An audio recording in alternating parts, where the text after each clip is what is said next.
그룹에 대해서 잠깐 볼게요. LG그룹의 지금 연합인포맥스의 자료에 따르면 LG그룹 전체 작년 순이익률이 0.07%에 그쳐라고 나와 있는데요. LG그룹의 주요 계열사들의 평균 순수익률이 0.07%. 그래서 매출 비중이 높은 전자와 화학사업의 수익성이 악화했다라고 나와 있는데요. 금융강동원 전자 공시 시스템에 따라서 주요 계열사 7곳의 매출은 191조 6천억 원, 영업이익은 6조 2천억 원, 순이익은 7,024억 240억 원 이런 것을 나와 있습니다. 그래서 이익이 상당히 지금 박한 상태고요. 그럼 이게 자금의 문제가 생기게 되거든요. 이런 부분을.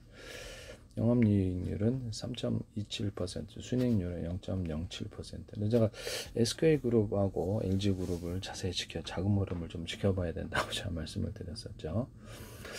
LG전자와 LG디스플레이, LG화학, LG화학 부분 중국과의 경쟁에서도 좀 문제가 있는 것으로 그렇게 보이는데요. LG생활건강, 그래서 LGU+, LG CNS, 그다음에 이렇게 해서 이렇게 있고요. 그룹 매출의 절반 이상을 담당하는 전자계열사의 수익성이 부진했다. 주요 산업에서의 수익성이 부진했다는데요. 순이익이 88조 원의 매출과 순이익은 5,914억 원이죠. 0.67% 순이익률을 기록했다. 그럼 이게 자금의 문제가 이렇게 장기적으로는 생길 것으로 보입니다. LG 화학 문제도 존재하고요. LG 디스플레이도 영업 손실이 지속되고 있어서 전년 중국과의 경쟁 때문에 그렇죠. 전년 대비 2조 원 가까이 축소하는 데 성공을 했지만 여전히 2조 원대 중반대 순손실이 이루어졌다. 그래서 이것을 화학도 2004분기 5년 만에 첫 분기 적자. 그래서 LG 에너지 솔루션의 배터리 사업까지도 손실을 보고 있고요. 그래서 이렇게 장기적인 어떤 캐시카우 역할을 할 수 있는 그런 부분이 없다라는 거죠. 그래서 제가 이 자금 흐름을 지켜봐야 된다. SK그룹도 마찬가지다라고 제가 말씀을 드렸는데요. 그래서 주요 기업들에 대해서 판단하고 이렇게 한번 이렇게 자료를 객관적으로 최대한 내놓겠습니다. LG화학의 지난해 순이익은 5천억 원인데요. 전년의 4분의 1 수준이었다. 중국과의 경쟁이 심해져서 가격 경쟁력, 그 다음에 중국으로 수출이 많이 이루어지는데 중국이 자체적으로 생산하고 있어서 어떻게 막 가격을 하락의 원인이 되고 있어요. 그래서 이 부분 전망이 아주 좋지 않습니다. LGU+도 순이익이 3,529억 원으로 해서 44% 줄었다. LG 헬로비전 자산의 손상 차산 인식 이것 때문이다. 순이익이 개선된 것은 LG 디스플레이, LG 생활건강이지만 일단 별로 좋지 않고요. 그룹사 시가총액이 40조 원 가까이 증발했다라고. 연합인포맥스에 따라서 자료에 따르면 그래서 총 시가는 시총은 136조 6천억 원이었는데요. 1년 전에 비하면 39조, 약 40조 원이 줄어들었다라고 얘기를 합니다. 이제 에너지 시총 비중이 가장 큰 LG 에너지 솔루션 80조 원인데 삼성 바이오로직스에 밀려서 국내 시총 3위를 내줬다라고 얘기를 합니다. 그래서 이렇게 증권사에서는 LG의 목표 주가를 하향한다고 나와 있는데 향후 이렇게 이렇게 실적 개선이 이루어질 수도 있다라는 얘기도 나오고 있습니다. 이런 부분을 장기적으로는 캐시카우가 없어 보인다는 거죠. 주요 사업에서 캐시카우가 없다라는 것은 자금 악화를 의미할 수도 있다라는 것이죠.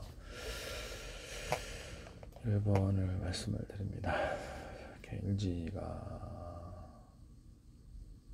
LG화학이 마이너스 1.2%, LG 에너지 솔루션 마이너스 3.7%, LG 디스플레이 마이너스 2.6%. LG전자가 43조.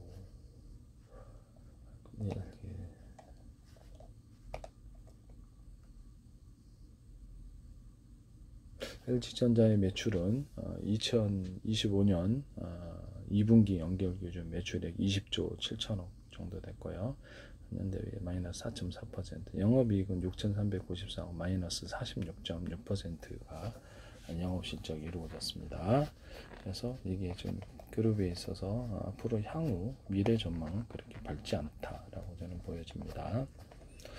캐시카우 역할을 할 수 있는 어떤 기술 기업이 보이지 않는다는 중국과의 매출 경쟁 부분이 제일 심한 것 같다라고 보여집니다.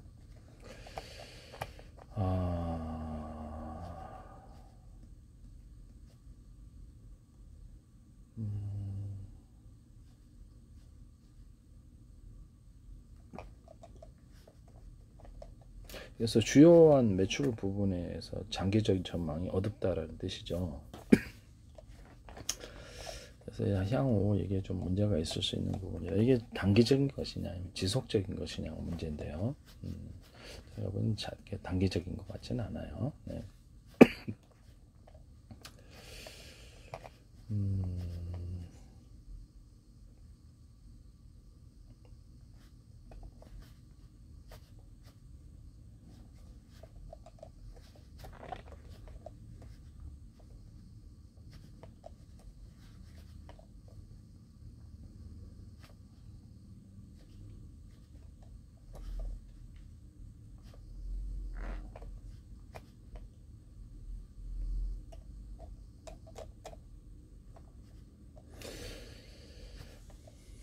그래서 2025년 비츠와치에 따르면 또 다른 자료 분석이 나오는데요.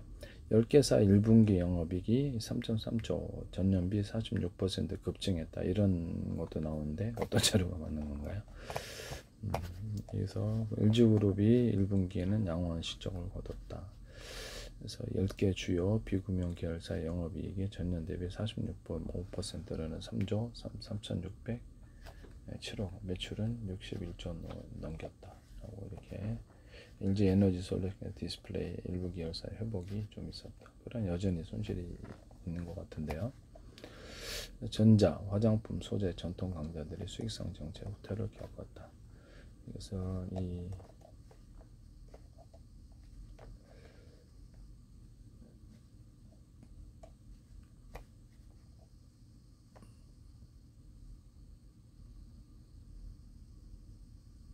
LG 성황건강도 지금 실적이 좋지 않은 것으로 보입니다. 마이너스 LG 이노텍은 마이너스 20.8.9, LG 상황 마이너스 5.7, LG전자도 마이너스 5.7인데요. 주요한 매출처럼 주요한 그룹의 주력 산업이라는 점에서 이게 조금 문제가 있어 보입니다. LG화학도 장기적인 전망 그렇게 썩 밝지 않은 것으로 보이는데요. 그래서 주요한 부분에 있어서 좀 약간 문제가 있기 때문에 문제가 있다라는 것이죠. 자금이 많이 필요할 것이라는 거죠. LG 에너지 솔루션이 1분기 연결 기준 영업이익이 3,747억 원으로 전년 동기 비해 138.2% 급증했다. 여기서 착시를 줄 수 있는 부분이에요. 주력 계열사는 좀 부진한데 특정 부분에서 이들에서 이게 약간 보조금 때문인데 IRA 인플레이션 감축법 보조금 4,577억 원 이것이 결정적이었다. 그래서 이거는 좀 자체적인 영업으로 인해 생긴 것보다 이런 변화로 인해서 4분기 2,255억 원 적자는 단순 흑자전에 성공했는데 특별 이익에 해당하기 때문에 좀 이렇게 찝찝하네요. 네.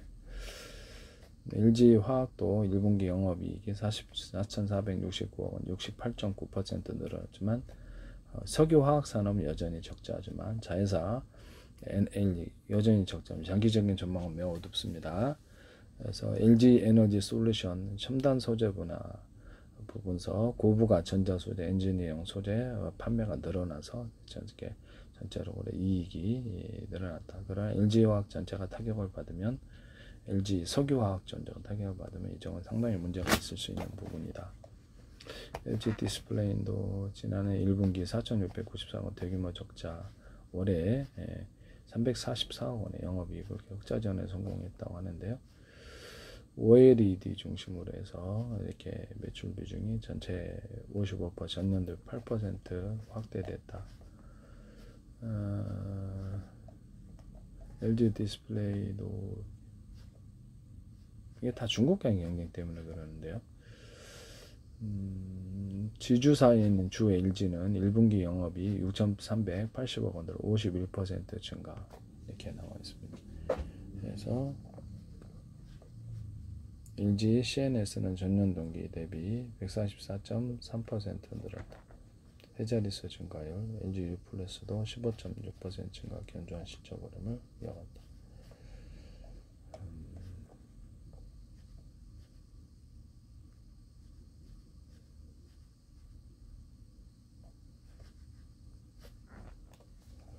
LG전자가 1분기 영업이익이 1조 2,590억 원, 전년 동기 대비 5.7% 감소. 이렇게 전장과 냉난방, B2B 사업은 성장세, TV 사업 영업이익이 49억 원으로 급감. 네, 그래서 이 TV 가전 부분이 좀 문제가 있나 보네요. LG 생활건강도 이렇게 영업이익이 1,424억 원이나 전년 대비 5.7% 줄었다. 화장품과 음료 부분은 이렇게 역성장을 했고요. 생활용품 부분만이 해외 매출 중심으로 선방. 그래서 이렇게 면세점과 방문 판매가 부진했다. LG 이노텍이 매출 1조 9,828억 원 1분기 매출이 사상 최대치 찍었지만 영업이익은 오히려 28.9% 줄어든 1,251억 원에 영업이익은 2.5%. 그룹 전체로는 이게 0.07%여서 제가 보기엔 좀 문제가 있을 것으로 보입니다. 캐시카우가 없기 때문에 현금이 많이 들어와야지 이게 남의 돈이 필요하지 않는 것이죠. 그래서 이렇게 이익이 많이 있어야 되는데 그런 캐시카우가 없어 보인다 이 말씀이죠. 그래서 그룹 계열사 중에 특정 부분이면 LG화학이다, 게다가 특정 부분이 LG전자다 이렇게 문제가 생기면 이게 자금이 많이 필요할 거라는 거죠. 향후 이게 계열사를 처분할 가능성도 한번 생각을 해봐야 되겠습니다. 그래서 많이 팔았지만 남는 건 적다라는 평가라고 이렇게 나오네요.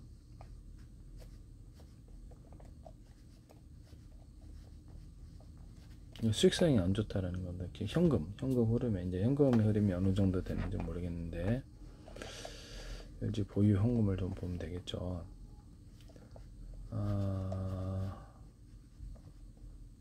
영업이익률 기준으로는 LG가 32.9%로 가장 높았고 LG CNS 6.5%, U+6.8%, LG 에너지솔루션 6.0%. 그래서 흑자 전환을 0.6%, LG 디스플레이가 흑자를 이뤘다 할지라도 이익은 적고 영업계에서 자칫하면 중국과의 경쟁에서 또다시 어려움을 겪을 수 있다. 그래서 전망은 썩 그렇게 긍정적이지 않은 것으로 보입니다. LG 이노텍 거기서 수익이 대폭적으로 날 가능성이 있는가 하는 거. 그룹 전체에는 캐시카우가 될 수가 없는 거죠. 이런 부분들은 LG 이노텍은 수익성 지표가 1년 새 1.6%, LG전자 0.88% 감소, LG생활 0.3% 이익률이 낮아지면서 수익성 악화가 있다. 이제 그룹 전체는 수익성 악화라는 거죠. LG그룹의 현금 비중, 보유 현금,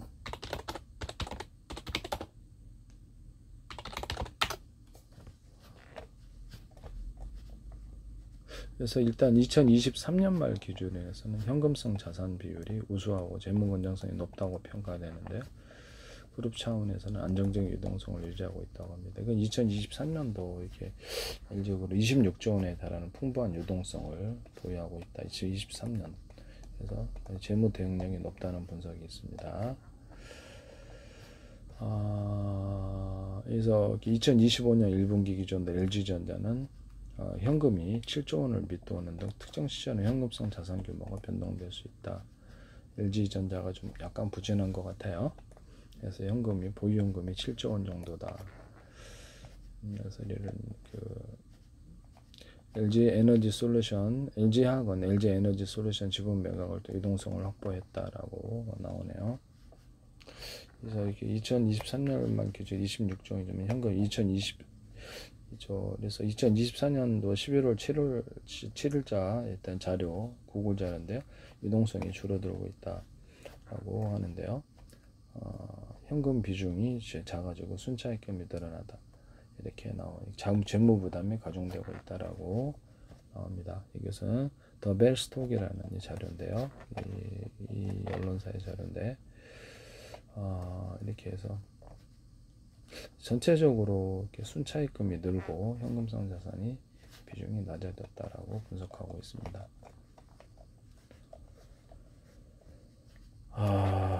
그래서 LG전자가 최대 매출에도 이렇게 박한 이익, 엄청나게 적은 이익으로 조금만 경쟁이 심화되면 금방 그렇게 자그마화가 이루어질 수 있는 부분이다 하겠습니다. 돈이 외부 돈이 필요하다는 거죠. 자체 사업을 통해서 돈을 많이 벌어들여야 되는데 투자가 필요할 거 아닙니까? 그렇게 했을 때 기존에게 그 상환 차입금도 상환해야 되고 이자 부담이라든지 이런 부담에서 LG전자가 아마 이게 SK그룹처럼 이렇게 내부를 정리를 할 가능성이 이렇게 뭐 대규모 해고 뭐 이렇게 해고 구조조정이라고 표현하는 게 낫겠네요. 구조조정이 있을 수도 있다. 결사를 팔 가능성이 있지 않겠느냐라는 것을 말씀을 드립니다. 그래서 이 실제 보유 현금에 비해서 매출 채권 비중이 다소 높아졌다. 그래서 LG전자인데요. 보유 현금이 줄어들고 있다라는 것이죠. 지금은 당장에 뭐 엄청난 위험 문제는 아닌 것 같은데 장기적인 전망은 그렇게 밝아 보이지 않는다.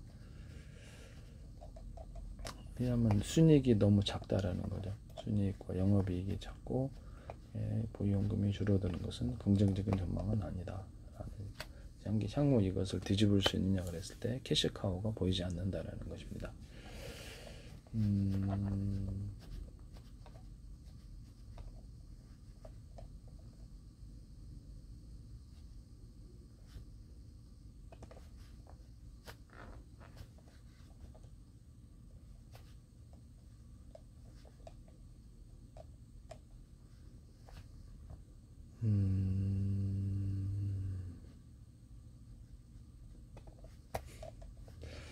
그래서 지금 여기서는 언론에서는 SK와 LG의 현금 흐름이 악화되고 있다라고 2024년 9월 12일자인데요.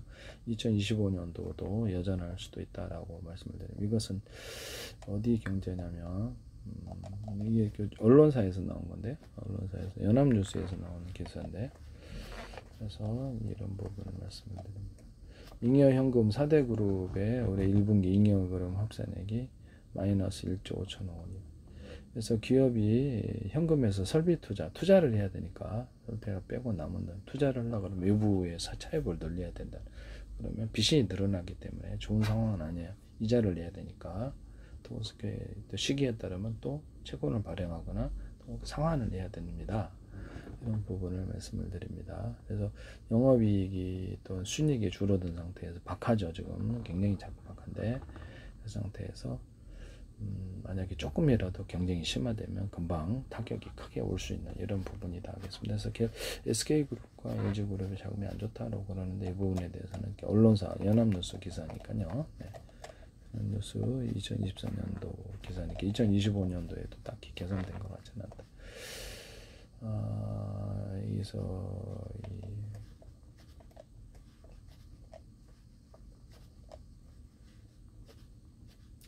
발등에 불에 떨어진 건 SK다. 순차익금이 85조 1분기 말. 그래서 연합뉴스 기사입니다. 85조 9천억 원. 재난에 비해서 4조 원 가까이 늘어났다. 그렇죠. 돈이 보유 현금이 늘어나야 장사가 잘 되는 거죠. 장사가 잘 되고 안 되는 거는 그렇죠. 그리고 장사 잘 되는 집에서 빚 빌릴 일은 없어요. 그래서 그렇죠. 장사가 어려워지면 빚을 빌리게 되죠. 이런 부분은 뭐 어떻게 특별 어떤 투자로 인해서 자금 많이 필요할 수도 있는데 일단 딱히 캐시카우는 SK그룹이나 만약에 미국 중심의 매출, HB의 매출이 떨어지게 되면은 당장에 타격을 받을 것으로 보입니다. SK그룹이 발등에 불어들여진 것은 그래서 지금 그룹 계열사를 정리 중이다라고 하는데요.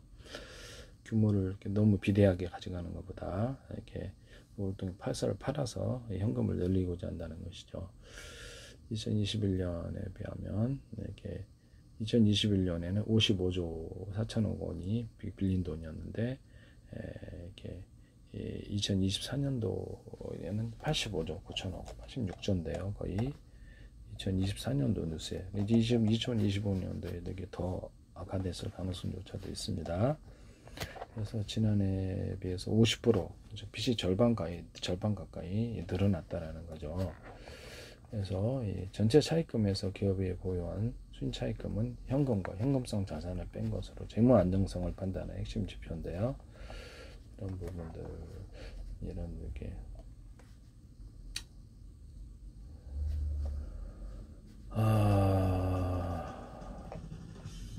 이런 부분.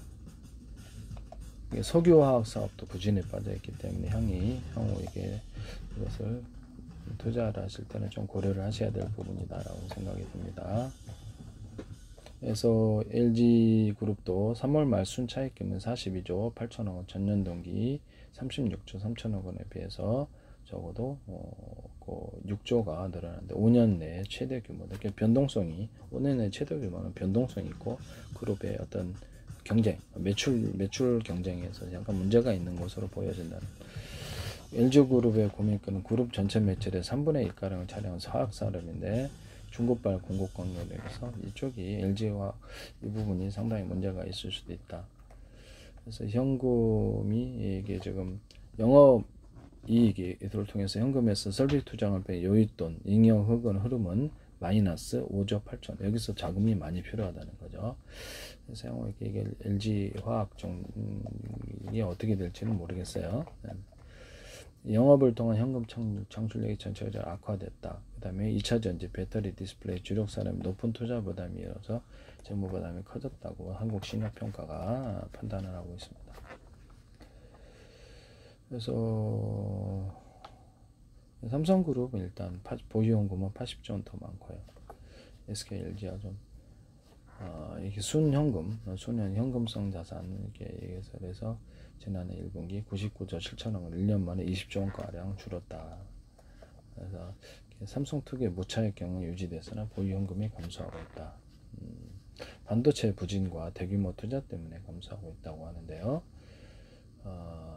그래서 지난해 그룹 매출의 70%의 전자산업 핵심 반도체가 지난해 영업적자 14조 9천억 원, 올해 상반기 8조 4천억 흑자로 돌아섰다.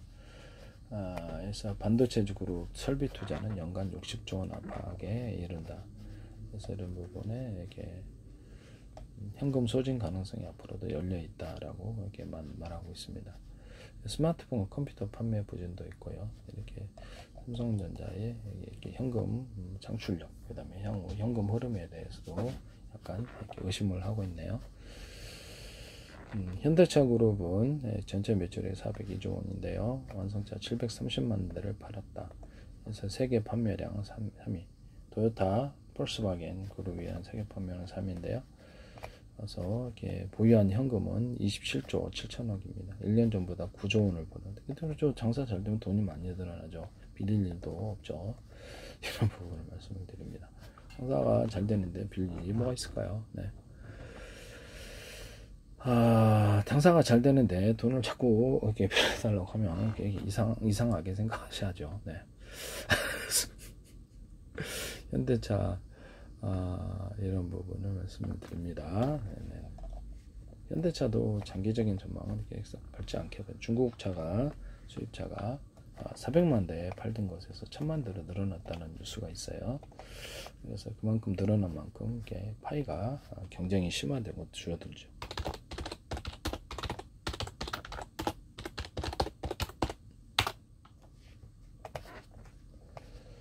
그래서 2025년 상반기에 308만 대, 2023년도에서 491만 대로 수출했고 일본 제치고 세계 1위 자동차 수출국이 되는데 전체 만든 대수는 3천 몇백만 대. 우리나라하고는 상대도 안 되죠.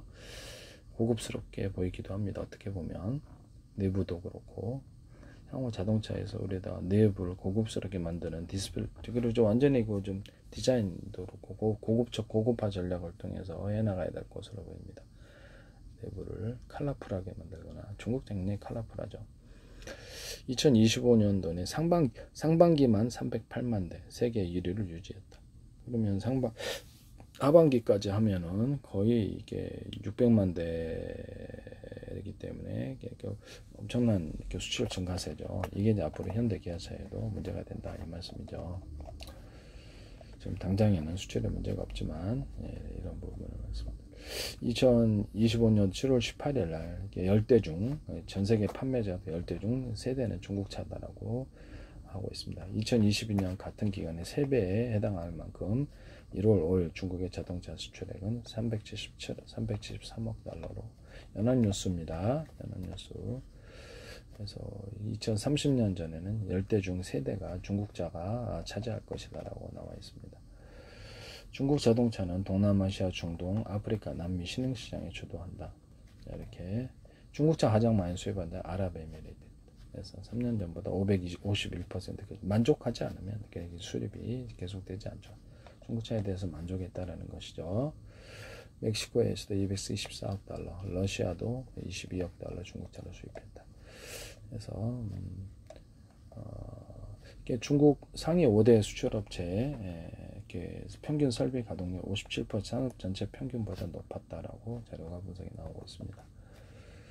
BYD 같은 데도 이렇게 있고, 그래서 이런 부분이 지금 향후 우리나라 전망을 안 좋게 하고 있다. 반도체, 자동차, 석유화학 모든 분야 전부 전 분야에 걸쳐서 중국이 커지는 만큼 우리가 타격을 받을 수 있는 부분이다.